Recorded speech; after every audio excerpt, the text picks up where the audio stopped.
But I'm actually, gonna take a video out of it. Wow. I've been calling it the Columbia River Gorge. This is the Columbia River Gorge, everyone. And that's the Evergreen Company. And over there, let me try it.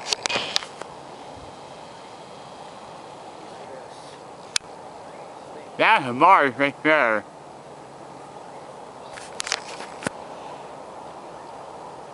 That's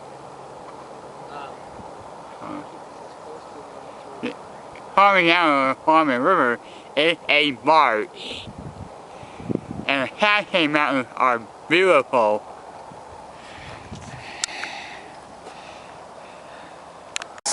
I want to point out to you a couple of things. My tour guide mentioned that building over there is called Vista Rock. I mean Vista Point. Vista House. Yeah, Vista House. Crown Point. And that little rock in the river is called Polka Rock. And out in the distance, it's called Beacon Rock. Man, the Cascades are beautiful. You got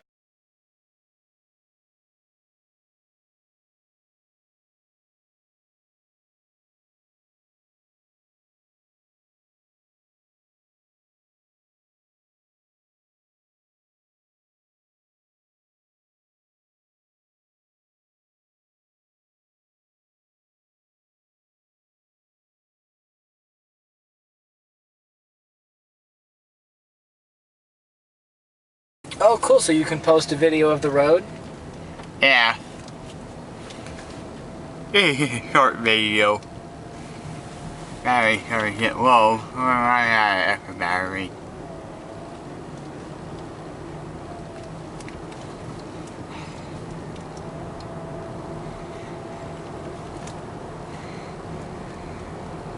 Wow.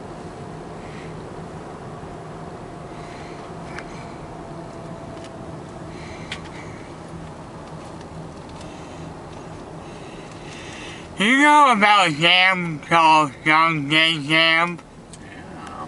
About John Day Dam? Yeah. Yeah, John Day Dam is a little further than we're going to travel today. Yeah? But we will see the Bonneville Dam and the Dalles Dam. The Bonneville Dam and Dalles Dam. Mm-hmm.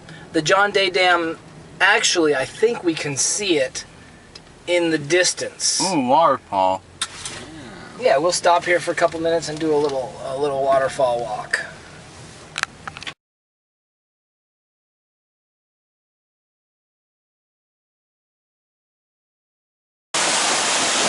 I want to take a little picture, a little video of the fall. Top to bottom? Yeah. This is laminate. What's the fall called? Latourell. This is Latourell Falls. Yep. Okay.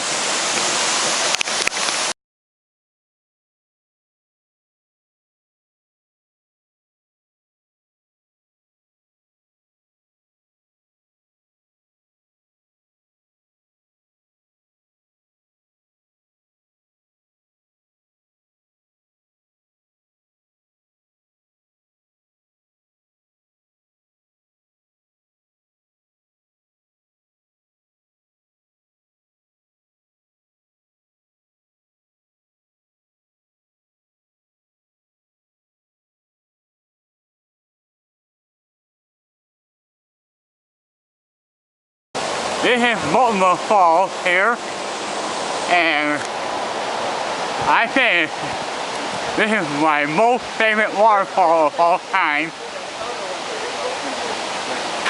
Usually, of course, I think I could get on a bridge, but I'm not going to do that.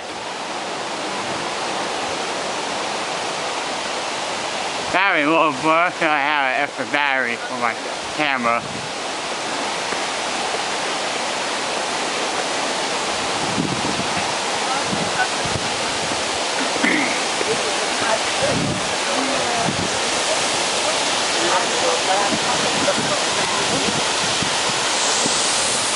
Fall in right there. Reaching the top about 700 feet up in the air. And reaching it down here.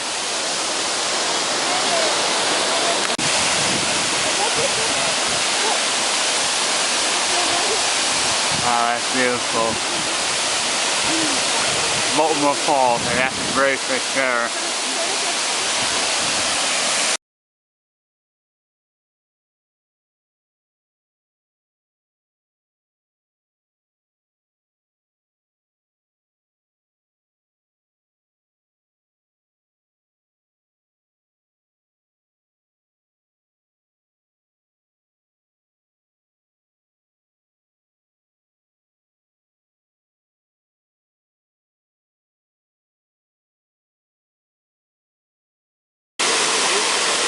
There's a yellow fall, that's called a horsetail fall right there. It's a beautiful fall.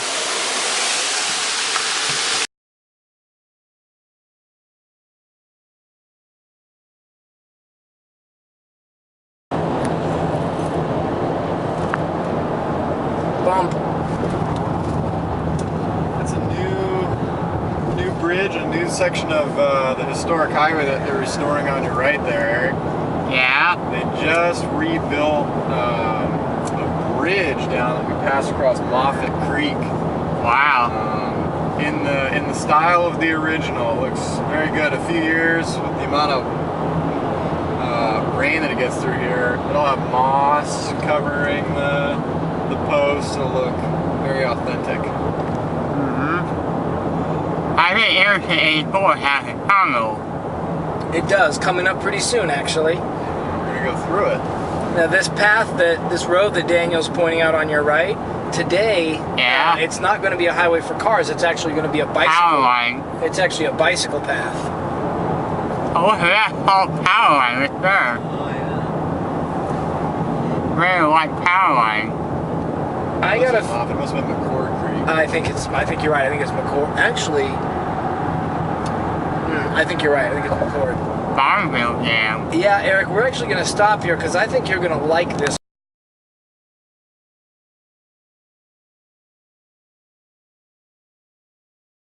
That's a video shot. These are known as direct power lines. The tall, red, white power line that you can see. Yep, direct current. Also known as direct current with my foresight, yes. And Native Americans or Indian tribes that live on the Columbia River used to eat lots and lots of these lamprey. Yeah. Wow. And they look like fucking devils. Pardon my language. They look Holy like little shit. devils. Little teeth.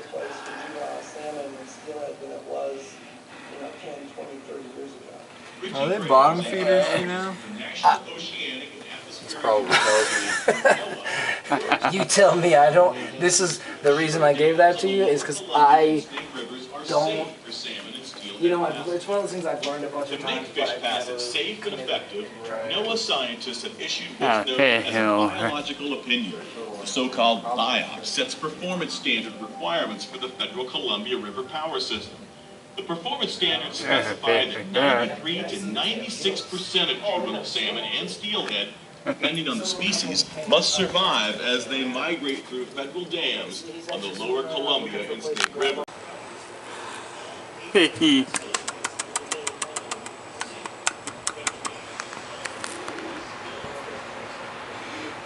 Wow, he's flying. Look at it, turning from the dam. Oh, say direct current power line. The East Cascades Mountains are awesome. That's a beautiful mountain right there.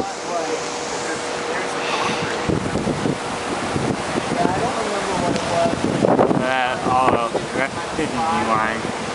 That's Bonneville Dam. That's the visitor center right there.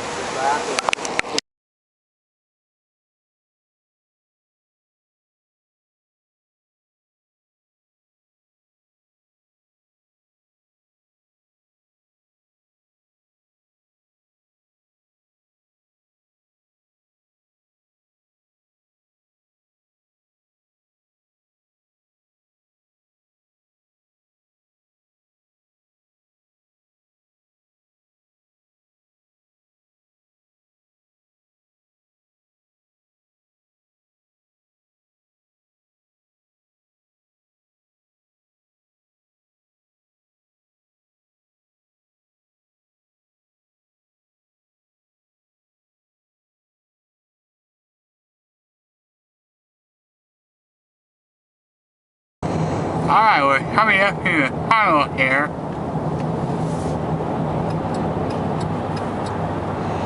And there's the tunnel.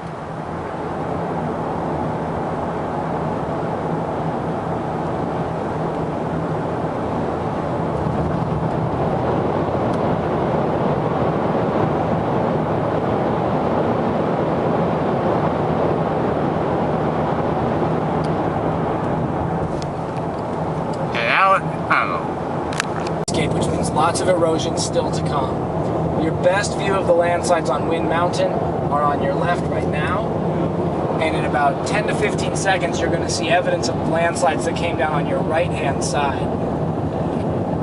This landslide is one that I'll never forget. It happened in January of 2002, and the reason I remember it is because in that month I was planning my drive back to the East Coast to go to my last semester at university. And this landslide happened just a few days before I was supposed to leave. Wow. Now, it came down and it covered both lanes of the interstate to the east. And I just thought, well, I'll still leave. I've got a 6-day drive, so a little delay is no big deal because they opened the freeway on the same day that I was planning to leave. What I forgot about was Troutdale. And I usually earlier talk a little more about the city of Troutdale, which is just before the Columbia Gorge scenic area, but is full of truck stops. You saw the Loves and the T&A. What I didn't count on was the volume of truck traffic that would be on the road that day when it opened. And I was surrounded by semis practically to Boise. Yeah. Which really underscores the importance of the Columbia Gorge as a path of commerce. But when I say a path of commerce, what I want to point out in your mind is that the Columbia Gorge is actually the path of least resistance. Yeah. And it has been the path of least resistance through the mountains for thousands of years. If you think big geography for a minute, between Alaska and Mexico, where is it possible to travel from the coast to the interior without going up and over a mountain pass? This is it. This is the only one. That's the reason that for thousands of years Native Americans have walked through the Columbia Gorge to pass between these culture groups, language groups, tribe to tribe. It's why in the 1700s, fur trappers would have passed through here. In the early 1800s, Lewis and Clark came down this river. Between the late 1820s and the 1850s, the Oregon Trail passed down the Columbia River. It's why railroad builders came here in the 1880s, freeway builders in the 1950s and 60s, and barges have been pushing, or tugboats have been pushing barges up and down this river for going on 100 years already. It is the only easy way through the mountains. And here on the Columbia River, we can pass from the coast to the interior of the continent by going up about 300 feet. You want to know who thinks that's pretty cool? The Donner Party.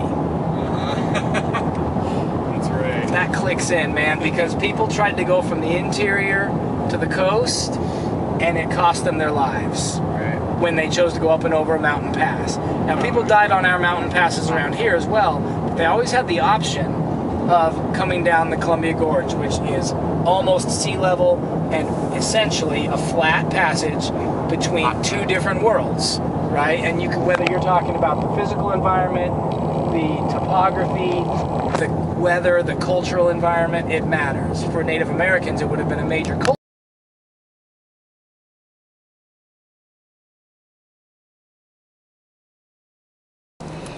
That is the bridge of the guy. For 2 to 3 years, there was a bridge from which people could walk across the Columbia River. Wow. And that is geologically a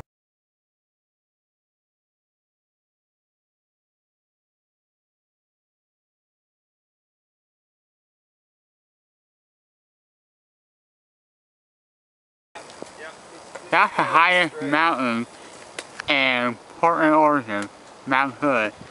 How high is this mountain? There's the elevation right there. 11,200. Don't believe everything you read. 11,249. The only place I've ever seen that number published. Yeah. I think Hood River County maybe is a little overly proud. I don't know. Oh, there. You see lower. You see 11,235, 11,230, 11,240, 11,241. Oh, power, that's a few. Well, and that's a joke, right? Yeah. But Hey, those telephone. numbers are still from books and magazines published. I have never seen that anywhere. I'm gonna take a picture Is of common. Mount Hood. Yeah, maybe not tank road. Those last 4 feet.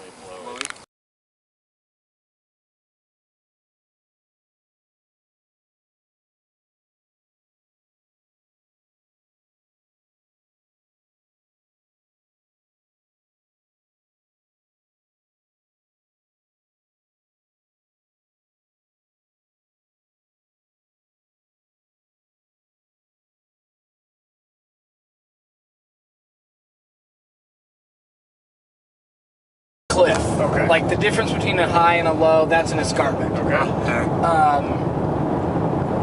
The syncline, or the monocline if you prefer, is the general slope. And what you see when you look at it is that this is still all flood basalt, right? Right. So when it was laid down as lava, it was flat.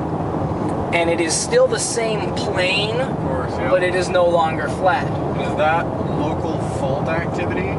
No, that is folding and buckling due to general regional uplift. Okay. Volcanic uplift, but regional volcanic uplift. Sure. So when I say syncline or monocline, what we're talking about is just the fact that the formerly flat slope is now on an angle. And now technically, if you follow that angle down onto the white dashed line in the middle of the road, Yeah. if you follow that angle down, it will dive under the river Yeah. and then bend back up. Right. And you see that line just in front of us there? And yes, that is the same plane of land from those lava flows. It has been uplifted and also weighted down by the river. Yeah. So there's a winery out here called Syncline, and I'd hate to say that they were totally wrong. Right. But I have had this debate with a friend who's also an amateur geologist a lot. And we hammered it out, and we decided that the only safe thing was actually to call it a monocline and refer only to this slope, which is no different in a descriptive sense than calling it an incline, Sure. because it's a slope. Yeah. But anticline, syncline, and monocline are more geologically proper terms.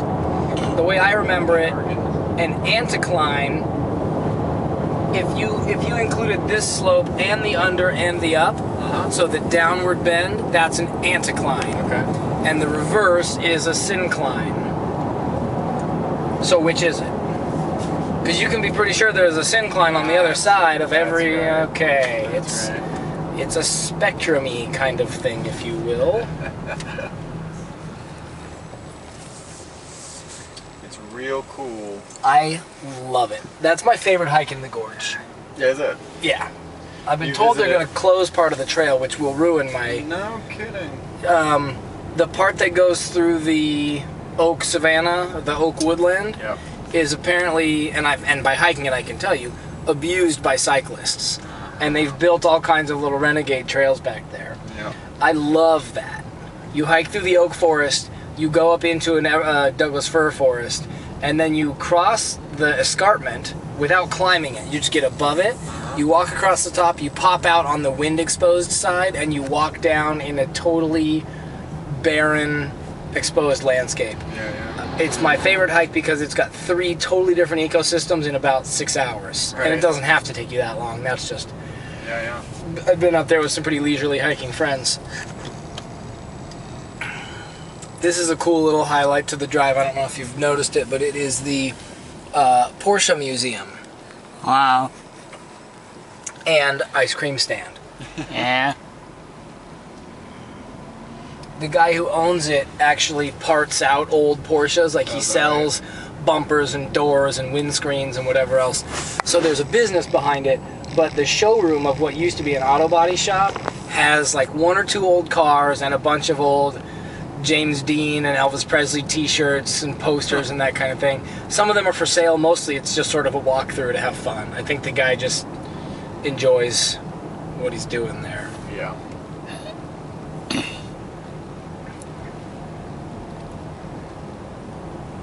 And this is the last bit of Mosier, and we are now back onto the historic highway.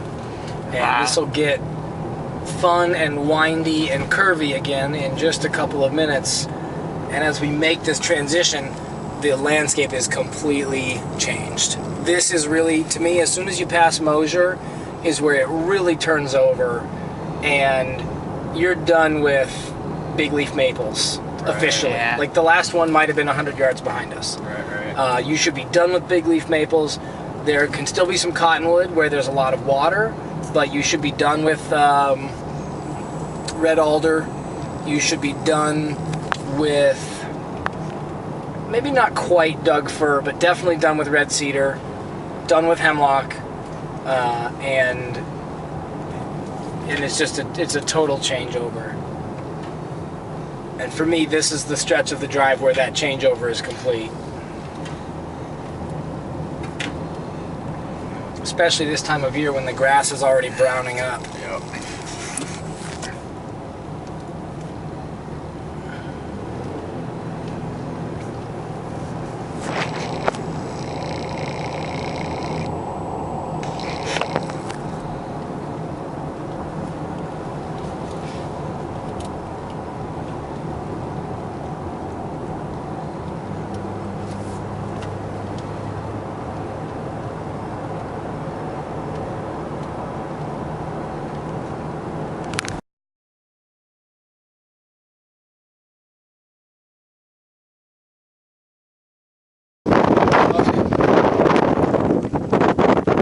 We're out.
This is a Discovery Museum. I kind of like this outside the Dalles.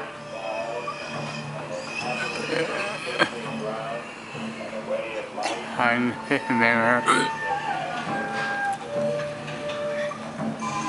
So we got some historic Native American artifacts right here. That was all Native American would use and stuff.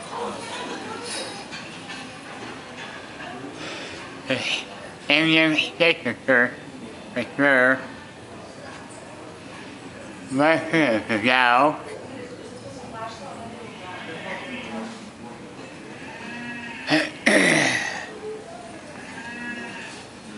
And this is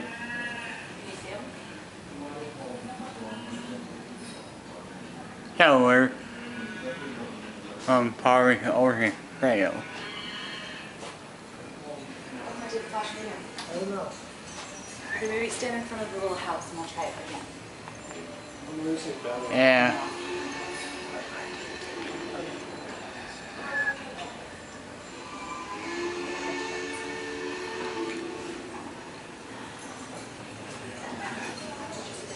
I train over there.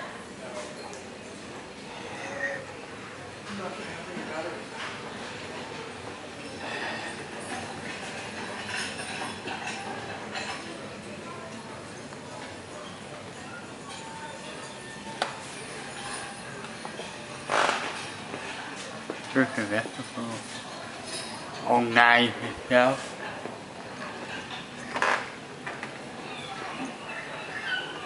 Pretty sure I might have to put battery.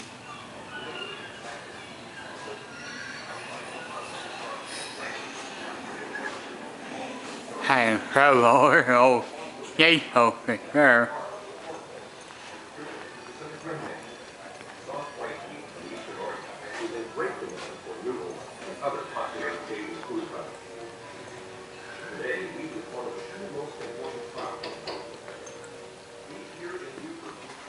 This saddle's going to be in the 7/8 position. How we determine position is the center of the horn is full, and then this is the other one that we go with. Pretty impressive place for sure.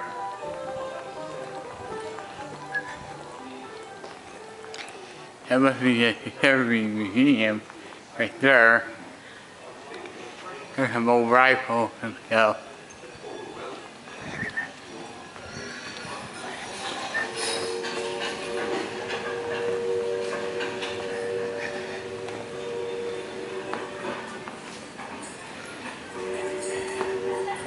This is great to take a vacation. Great idea to take a vacation.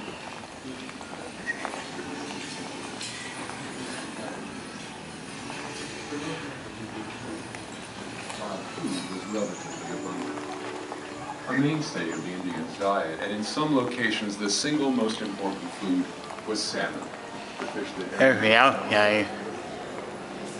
Yeah. And over there is what you call the... There's my poor guy right there.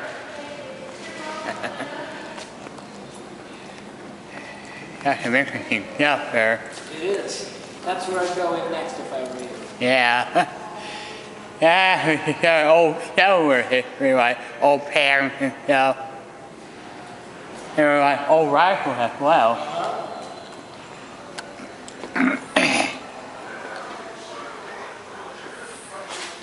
And this is the Discovery Center.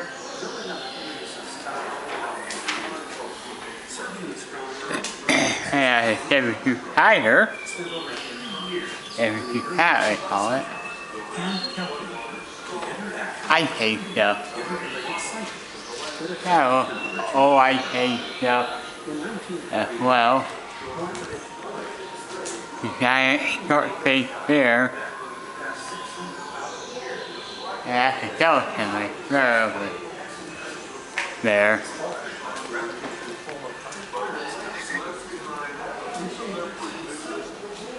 I tell you what, it only takes much time to use it.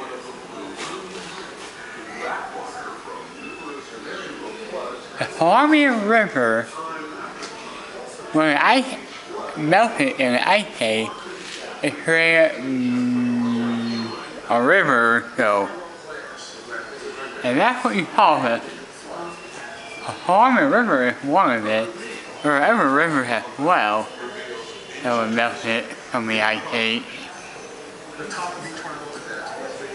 There's a giant woolly mammoth right there.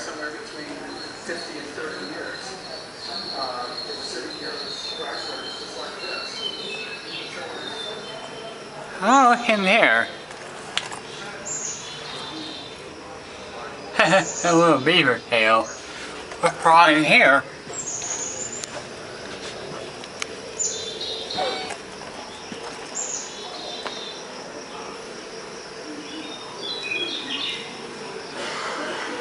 Wow, you can probably go through there too. Anyway, that's probably what this Discovery Center is all about.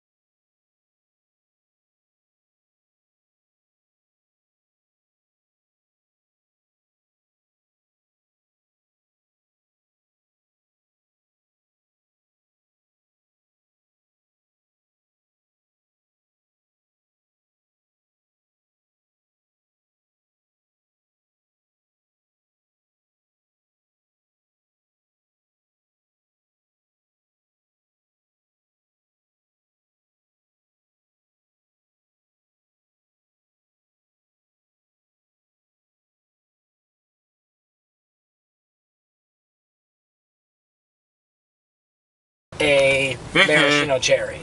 This is the Dalles Dam over there. And right now, I just doing a video.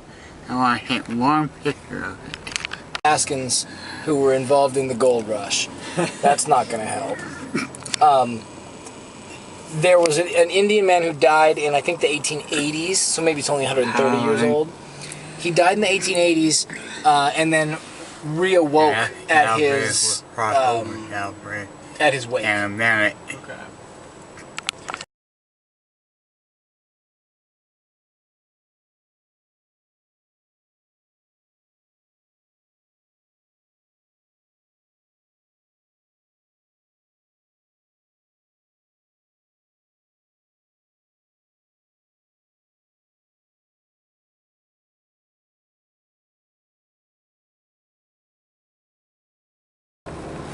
Okay.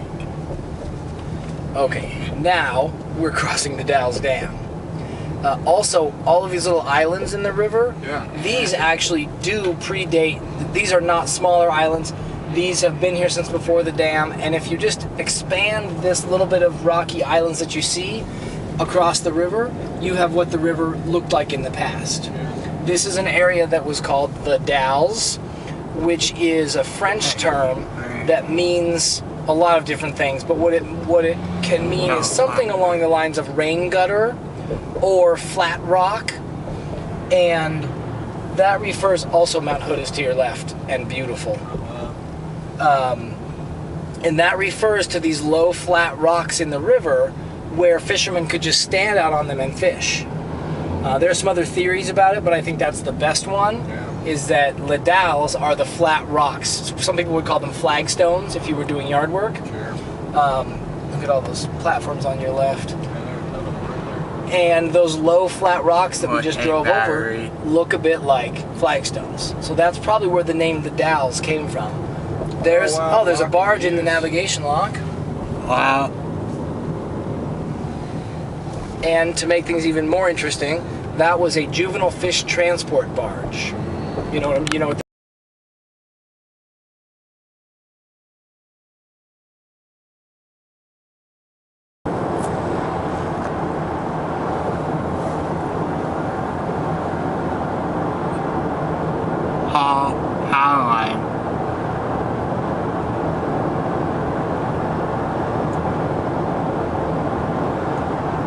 There must be a railroad crossing area right there.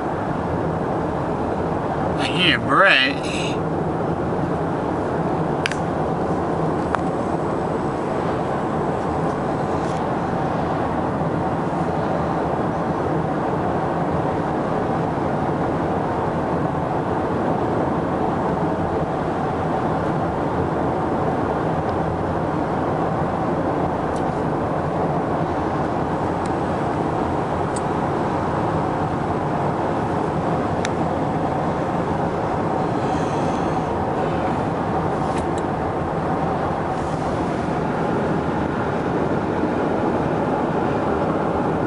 Island right there.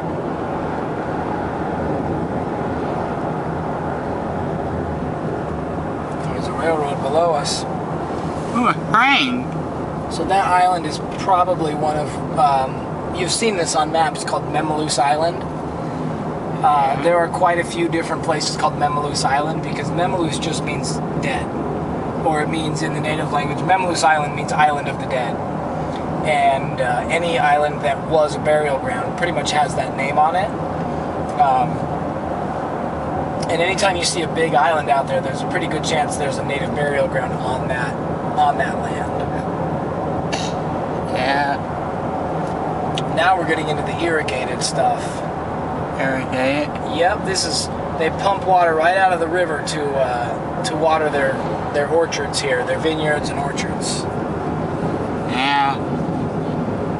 And that is a railroad bridge out there just ahead of us. It's called the Celilo Railroad Bridge. And I'm going to stop at a viewpoint when we get up there, just another mile or mile and a half, so that we can look down over that area, because all this time I've been talking about the native fishing grounds and where the waterfalls were, and the most important one was called Latourell Falls, the biggest. It was called Latourell Falls, and it is under the river today, but it's just up there near that railroad bridge.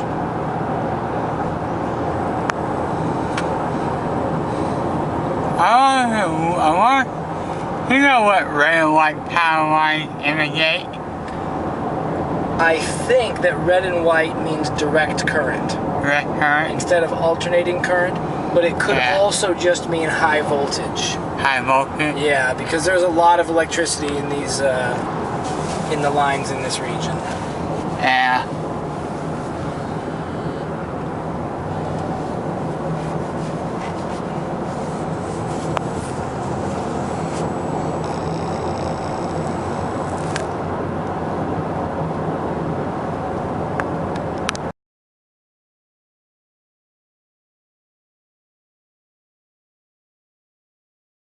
Yeah, I'm sure that's what they are though, because if you look south quite a ways, there's no one if they're...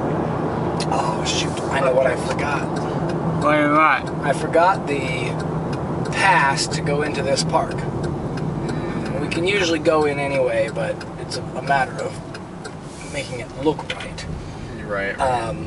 This is no longer called Horse Thief Lake State Park, despite what the sign says. Yeah. It's now called Columbia Hills. Columbia Hill? And you see the Columbia River in front of us. Yeah. And then just here closer on the left is what's called Horse Thief Lake.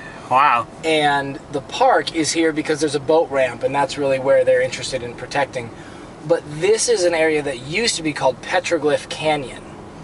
In 1957, the Dalles Dam was finished, the water came up and covered over loads and loads, I mean hundreds and hundreds of pictographs and petroglyphs that were in this area.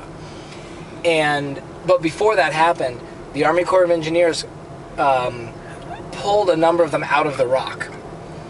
They put them in the back of trucks and took them down to the Dalles Dam. They were on display for a few years, and then they were in storage for a few years. And at the 50-year anniversary of the closing of the dam, a few native groups started lobbying the Army Corps of Engineers. Here's another native cemetery, including a mass burial site. Wow.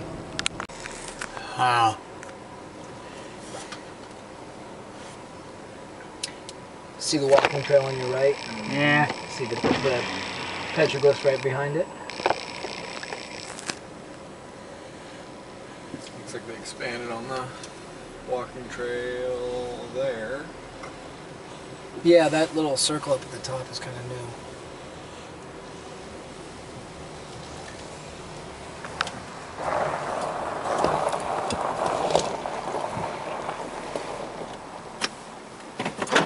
Let's take a short walk and look at these.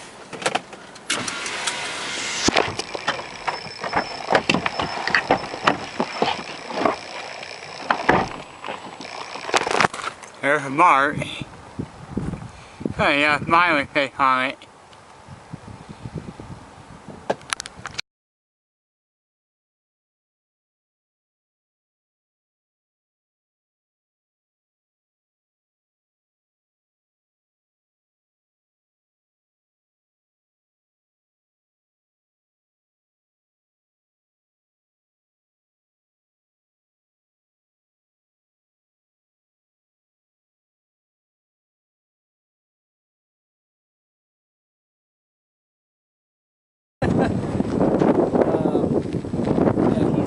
This is Mary Hill Cemetery. It was created by, what was that guy's name again? Sam Hill. Sam Hill. And Sam Hill created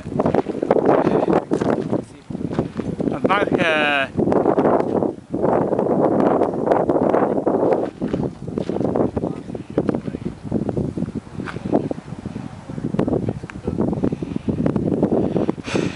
I created a museum called Mary Hill Museum. This is an SUV that we're in right now. That's our fancy ride.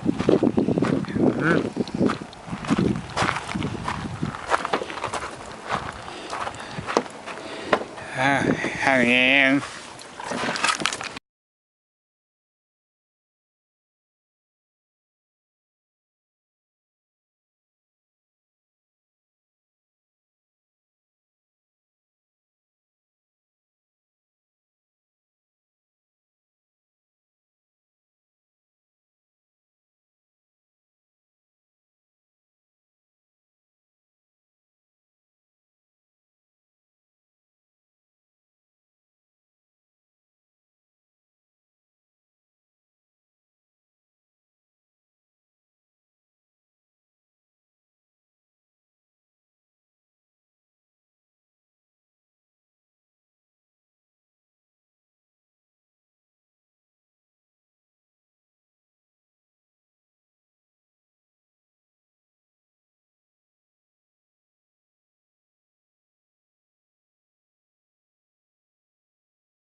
beautiful landscape out to the right there.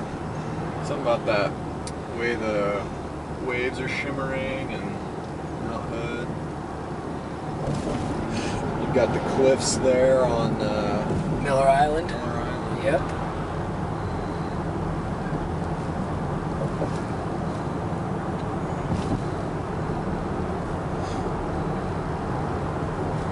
Oh, perfect.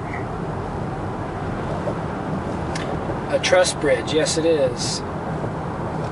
What's the Dalles Bridge? Is it a first grade? I think that it is. You will have to look at it when we drive back past it. Okay. Oh yeah, look it to your left, John Day.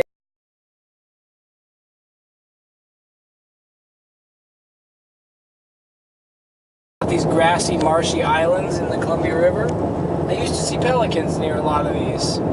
I wonder if they would be here. Boom, there it is. Right. That is the biggest bird in North America. Yeah. Yeah, it's actually a bigger wingspan than the condor. Wow.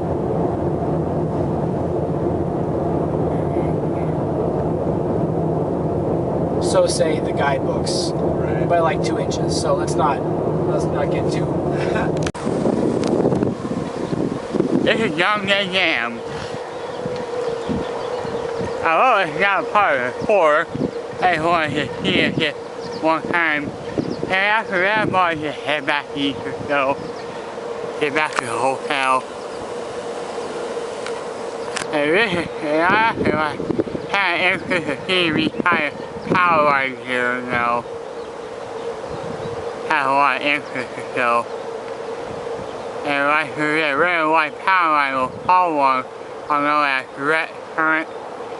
And all I tell you, that is a BMS manifest train that passed by.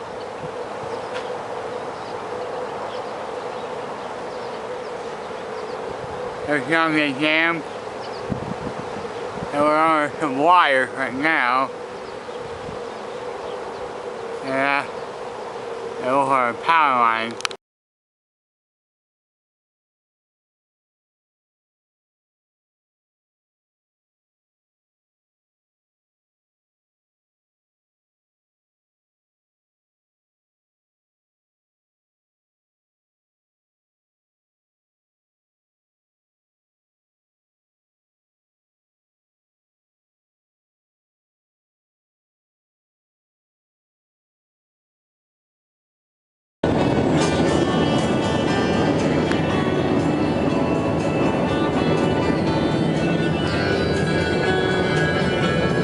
Beautiful Jerry Hill right there.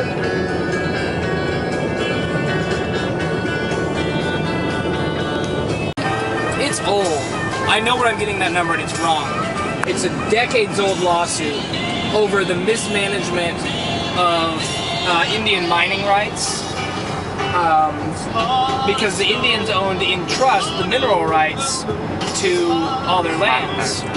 But the BIA represented them in negotiations with private industry. Right. You know how that went. And historically, a government bureaucracy has not had good relations with native folk.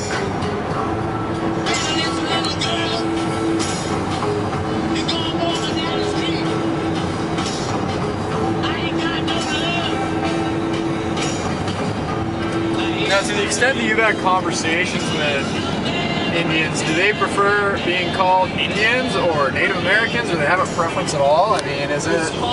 Everybody's got their own, man. Yeah, it seems like that would be the case. I can only speak to 1 or 2 people who I know who have told me. Yeah. And I didn't so much ask their opinion, but what they said is that some people care a lot, but a lot of Indians just say Indians. Yeah. Because it's part of their heritage, whether it's accurate or not. Sure. In political circles or civic circles, they will intentionally identify as Native American, or they'll use a term like Aboriginal. Okay. which is truly the most accurate. But a lot of them will just say Indian, and they own it. You know, your slander is our badge of courage. Yeah, that makes sense. Yeah.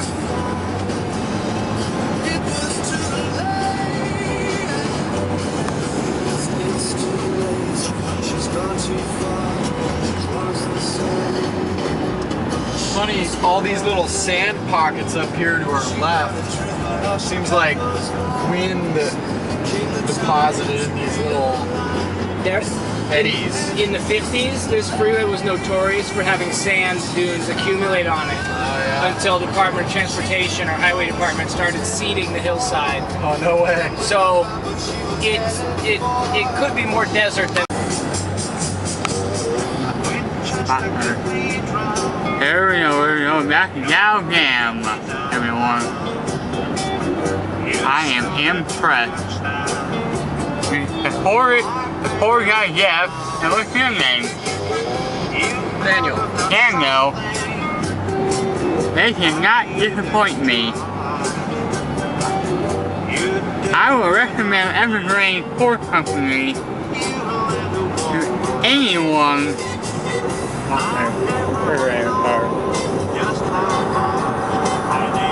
There's a power line for sure.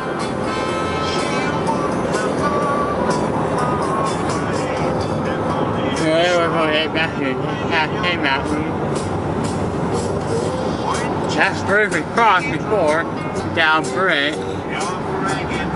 I'm ready to go back to the hotel.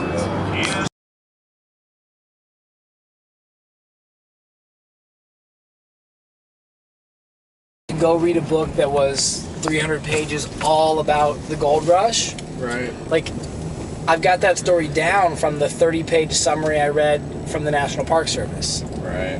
And if you get into forest and timber policy to the level of a 300-page book, so much of it is not useful. Absolutely.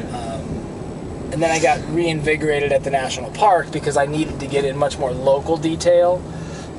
That was really cool to get that level of detail. Right.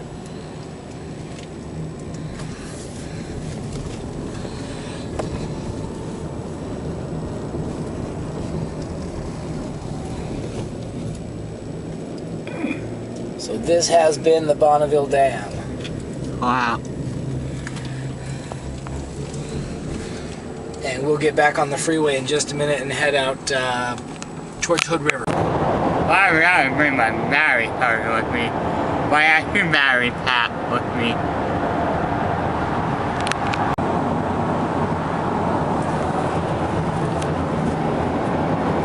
So Eric, what do you do for work at home? Biology. What's that?